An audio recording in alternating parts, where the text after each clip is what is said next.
Hello, thanks very much for joining me for this week's river tutorial. March is just around the corner really, and if you live in an antiquated place like I do, it's upstream dry fly till the 1st of July, so you're going to be seeing quite a bit of dry flies in my river patterns as I fill my boxes for that. So this is to imitate a March brown, so without further ado, let's get into it.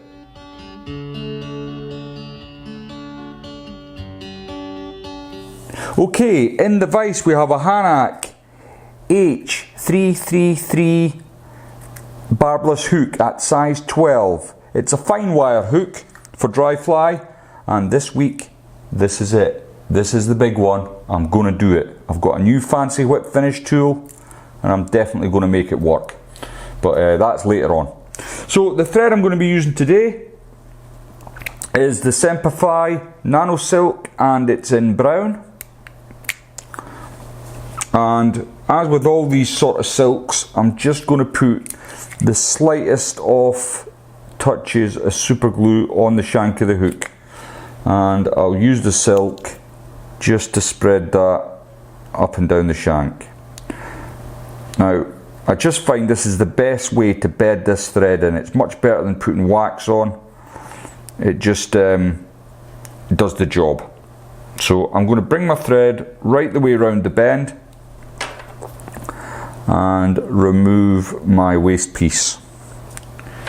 Another couple of turns just to catch that tag away, like so, and I can park my thread there. Now the rib of this fly, I'm using some of this stuff. It's called Spartan. It's the old Steve Parton stuff.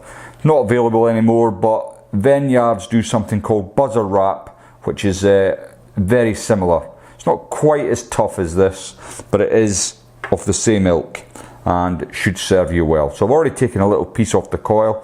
As you can see, it's just a clear polyvinyl sort of material. It's really tough, so there's no need to cover it with resin or super glue behind it. It's pretty tough. It can take quite a lot of punishment. I'm just going to catch a little tag of that in, so about 1/8 of an inch at the bottom here, so it's in place. And the dubbing I'm using for my body is from Nature Spirit. It's hair mask dubbing, and as you can see, it's a brown colour. I've already taken a little out the packet to use here. It's got like dark and light shades of brown. I don't know how well you can see that with a light. I know the photography light and the video lighting, sorry, can be quite harsh, but that's what we're going to use. And I'm just dubbing that onto my silk now. I want to try and get it so that it's quite tightly dubbed at the bottom of the fly, but then as I come up the dubbing, it just gets thicker. So in this manner, I don't know how much of it you can see, but I've got it quite tight at the bottom. I can build a taper on my body much more easily. So I've got that in now, and I'm just going to build up a nice taper using the dubbing. And when it gets too much, I can just remove some of the excess, catch that in at the end, and there we go. So that's looking okay, and I'm going to bring my rib up in the opposite direction. As I said, there's no need to with some materials I would insist on putting a little bit of super glue before I lay it onto the body, but this stuff's bulletproof. It's very good. If you ever see some, you might see it at a car boot sale, jump on it.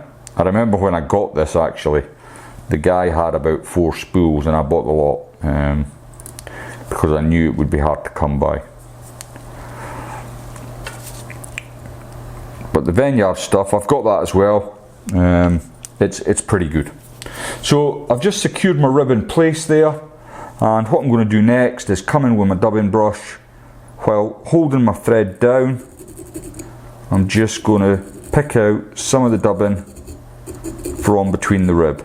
Now it doesn't look all that when it's dry like this, but once it's wet, and I'll try and do a couple of photographs of that, it really does look very buggy. So there we go, got that into place. Now the wing I'm going to be using today is CDC. This is from Trout line, and it's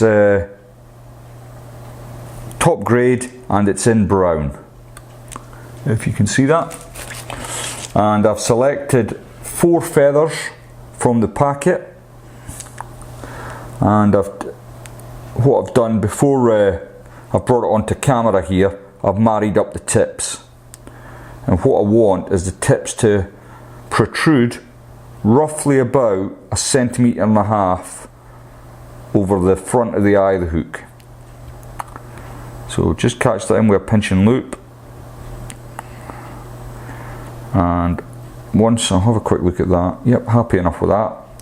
And once I'm happy with it, try and keep all your waist end here on top of the fly. You don't want it creeping down the sides, it needs to be on top, because we're not going to discard all of this. Once you've got it into place, I want to make a little landing pad, because there's a hackle going to go in here. So I'm just going to add some wax to help me down the line, and I'll park it there. So what I've got is still a little bit of space at the front of the fly to finish off with the head, and I've got all my waist CDC on top. Now before I go on, I'm going to remove some of this, and the way I'm going to do it is I'm going to lift it up at a 90-degree angle to the eye of the hook and simply take it away. So what I've got is this little parachute piece at the back. Now next I'm going to use a grizzle cape. I've selected a feather that's appropriate to the size of the hook from here, and to save a little bit of time for the video, I've actually stripped away one side of the feather. Now as you can see here, what I've done is removed the barbs from one side and all the barbs from below this thicker bit of the stem. Now the reason for that is the stem gets thinner as it goes up, and it just makes it much easier to make your hackle. So I'm going to remove a chunk of that and leave about just under 1/8 of an inch gap, and where I've waxed my thread and made a bed there, this should simply sit on, and I can lock that into place. Now the CDC is going to give you plenty of buoyancy with the fly, but the hackle, once the fly is finished, will help it sit in the water so that it doesn't lie on its side. Like some dry flies, you cast them out and you see them drift past you and they're on their sides, they're not sitting fishing right. But with this hackle here, that'll keep your fly upright and just subsurface. This will sink into the water and the fly will swim for you lovely. So I've got a hold of the hackle now. You can use hackle pliers, and I think on this occasion I'm just going to grab my hackle pliers. I might have got away with my fingers, but better safe than sorry.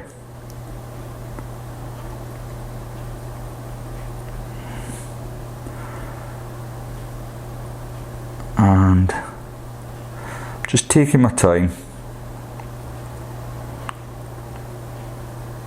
and I've got it all the way, covering all the way up to the front of the fly. Now if I just stop and leave everything, I just want to explain what I've done here. So I've had 1/8 of an inch, I've started my hackle there, and I've moved it all the way to the front of the fly. What I'm going to do next is I'm going to lift up everything, and with my hackle plier, I'm just going to bring that one turn to the front. Now my silk is already at the front of the fly. You've got to make sure you capture in the hackle at the front here. So pull it all back. There we go, you can see that really well there, I would think. and I've caught the hackle in just perfect. And when you've got 2 or 3 turns in, you can then disregard your hackle plier. With your thumb and forefinger of your left hand, sweep it all back out the way, capture that in, and then you should be able to grab your waist and just pull it away. Now to finish off, I'm going to use a little bit of UV resin on this one, just on the thread, and then as build, here we go. No, I'm still not ready. It would emotionally scar me, and the video would be about 3 hours long. So I'm just going to do what I usually do. If you've got a whip finish tool, you can do a whip finish. I've just put a 1/2 in. I've got several whip finish tools actually, and I'm thinking about opening a shop and selling them all because I can't get on with any of them. Never mind. Hopefully when I go to the BFFI, one of them professional fly tyers will show me how to do it. Right, so it's not quite finished. I've cured the UV resin. I'm going to open up the vise,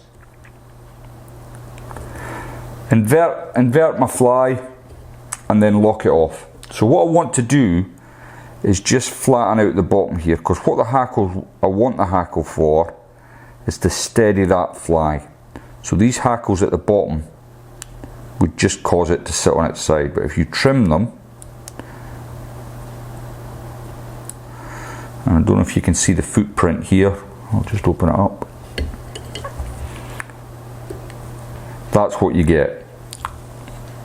So as you can see, there's plenty of room on the hackle, and if you gink that up, or whatever floatant you prefer to use, that will sit on the surface of the water, no problem at all for you. It's a handy looking fly. I hope it will do some damage to me on the chalk streams, and I hope it's been of some use to you. If you haven't subscribed to the channel, please consider doing so, and I'll see you all next time.